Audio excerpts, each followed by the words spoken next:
Sir क्या ये पूरा नमस्कार। धमकी भरा कॉल था, अगर आप आपको दर्शकों को। बहुत जी जी जी आपको सर। बहुत बहुत दीपावली की ढेर सारी शुभकामनाएं, मुबारक। सर और आपको पूरे भी देश की दीपावली की जनता बहुत शुभकामनाएं इंडिया डेली की टीम की तरफ से। सर ये पूरा क्या धमकी भरा कॉल था, आप एक बार या अगर दर्शकों को छोड़िए, बता पाए। धमकी तो बचपन के बीच से देखते रहे, सुनते रहे। हम्म। जब भी कोई सच्चाई के रास्ते चलता है, सुकरात हो चाहे कोई भी, उसको कभी जहर दे दिया जाता है। गुरु गोविंद हो, गुरु नानक हो, जब भी कोई सच की बात करता है या मानवता की लड़ाई लड़ता है या आम आदमी की बात करता है, वो गलत लोग हमेशा, यजीद, कंस, रावण, हमेशा। अब राम नहीं है लेकिन रावण लोग की कमी नहीं है, हम्म। यजीद और कंस की कमी नहीं है। तो मेरा मानना है कि आप जानते हैं कि मैं सच को सदन सदन के भीतर, सदन के बाहर हमेशा उठाता रहा हूं।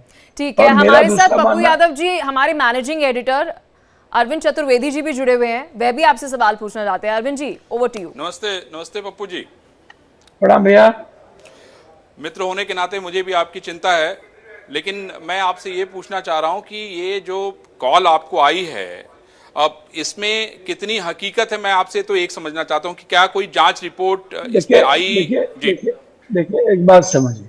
जी। मेरे ट्वीट के बाद में आपको मेरे बारे में पता है कि मैं किसी चीज से डरता तो हूँ नहीं।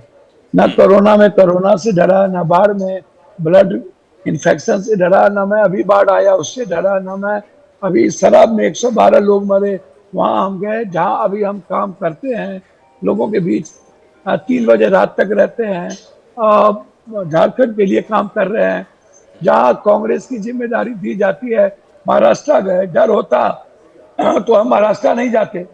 यदि धमकी तो बहुत पहले मिल चुकी थी, कभी कनाडा से, कभी मलेशिया से, कभी कहीं से। और वो ऑडियो है, वीडियो है, सामने में है सारी चीजें। तो उसमें हाथ अंगन को आरसी क्या, पढ़े लिखे को फारसी क्या, वो सारे मोबाइल है, चीजें हैं। 1 मिनट में सब कुछ दुनिया में टेस्ट हो जाता है, पता चल जाता है कौन कहाँ से बोल रहा है, कौन लोग हैं, क्या है, कैसे बोला गया, सारी चीजें सामने में है।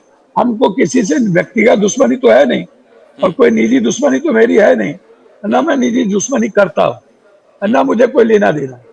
जो जो सच्चाई है यही है कि आम आदमी की खुशियां या उसके जीने के अवसर उसके बीच में कोई ना हो, उसकी जिंदगी पप्पू में जी, दखल कोई ना दे, आपने कहा आम कि आदमी की सुरक्षा हो। इसके पहले भी आपको धमकी मिली थी। इसके पहले क्या आपने रिपोर्ट की थी? आप कह रहे हैं कनाडा से भी इसके पहले धमकी मिली थी, अलग अलग जगहों से मैं धमकी मिली थी। जी। सारा चीज दिया हुआ है। तो बॉम्बे जाने के पहले जितनी धमकी मिली थी डीजी साहब को, अमित शाह जी को, अमित शाह जी से बातचीत हुई, डीजी से 2 बार बातचीत हुई, आईजी से बातचीत हुई, सीएम से मिलने का प्रयास किए। उनके चारों तरफ जो लोग घिरे हुए हैं, वो बिहार में जमीन माफिया लोग जो घिरे हुए हैं, वो नहीं मिलने देते हैं। वो गलत लोग नहीं मिलने देते हैं नीतीश जी से हमको। हम उनके दीपक जी से बातचीत की सुरक्षा या और भी मुद्दों को लेकर, तो बोलते हैं सीएम से मिलिए। 5 एसपी को मैंने सारा दे दिया, 5 एसपी। जो पूर्णिया मारने आया नंबर उसका मैंने दिया, ये नंबर है और अमुक जगह पर है।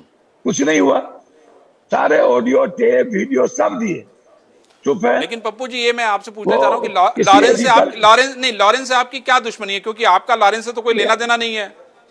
भैया मैं फिर कह रहा हूँ, मुझे कोई मतलब ही नहीं है, लेना देना नहीं है। अमन साहू से क्या लेना देना, मयंक मलेशिया में बैठा हुआ उससे क्या लेना देना, कोई लेना देना नहीं। क्यों पोस्ट करता है, क्यों इस तरह की बात करता है? उनको मारना हो मारे, सलमान को मारना हो मारे, और किसको मारना हमारे, जाने जो जाने जट्टा, जाने सरकार किसको मारवाना है, किसको बचाना है, किसको नहीं तो क्या करना है। आप नहीं पप्पू जी, आपको क्या लगता है कि इसमें पॉलिटिक्स मैं हो रही है जानना आपके चाहता साथ? हूँ पप्पू जी, आपके साथ भैया। पॉलिटिक्स हो रही है। आप कह रहे हो कि आपकी अमित शाह जी से बात हो गई, आपकी नीतीश कुमार के यहाँ आपने अफसरों को जानकारी दे दी, सारे एसपी को जानकारी दे दी, और आप कह रहे हैं कि इसके पहले जितनी भी कॉल्स आई उसकी पूरी रिकॉर्डिंग हो चाहे डॉक्यूमेंट हो, वो सारा चीजें आपने उपलब्ध करा दिया। मैं आपसे ये पूछना 15 चाह रहा दिनों हूँ जी, मैं आपसे 15 दिनों से साहब, मैं आपसे ये 15 पूछना दिनों चाहता हाँ, मैं आपसे इतना पूछना चाहता हूं कि क्या इसमें आपको कोई पॉलिटिकल एंगल नजर आ रहा है? क्या आपको इसमें कोई राजनीतिक विरोधी नजर आ रहा है? क्योंकि आपका कहना है कि लॉरेंस बिश्नोई से आपका कोई लेना देना नहीं है। नहीं भैया, कौन क्या बन के बात कर रहा है, कौन धमकी दे रहा है, कह रहा मैं जेल से बोल रहा हूँ, कोई कह रहा मलेशिया से बोल रहा हूँ, तो वो सब दिख रहा है। और मैं 13 तारीख को ट्वीट किया था और 14 से धमकी मिलना शुरू हुआ। और उसके बाद हम बम्बई गए और फिर कल रात तक धमकी मिलता रहा, कल परसों भी मलेशिया से, कल भी दिल्ली। तो अब धमकी मिल रहा है और आप अभी अरोरा को धमकी मिला, वो बच्चे को, तो बच्चे को क्या बिगाड़ा भाई? आपने उनको सुरक्षा दे दी, अच्छा काम किया। कंगना जी को सुरक्षा की जरूरत थी, वो सेफ रहे, उनको कोई टच ना करे, बिल्कुल कोई देखे बिल्कुल, नहीं। आशा करते हैं जल्द ठीक है पप्पू यादव पप्पू जी जी, ठीक है पप्पू आपको भाई। सुरक्षा जो है मुहैया कराई जाए। बहुत शुक्रिया पप्पू यादव जी।